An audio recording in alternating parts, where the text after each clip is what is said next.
భూభారతిని మొదటి 3 మండలాల్లో పైలట్ ప్రాజెక్టుగా అమలు చేయాలన్నారు సీఎం రేవంత్ రెడ్డి. పోర్టల్పై తన నివాసంలో సమీక్ష నిర్వహించారు.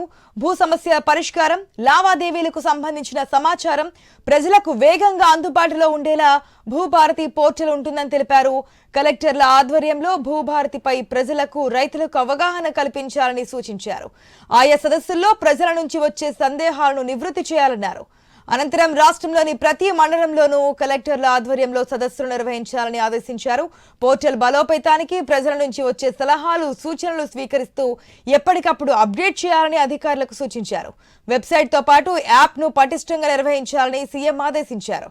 ఈ సమీక్షలో మంత్రి పొంగులేటి శ్రీనివాసరెడ్డి, పలువురు ఉన్నతాధికారులు పాల్గొన్నారు.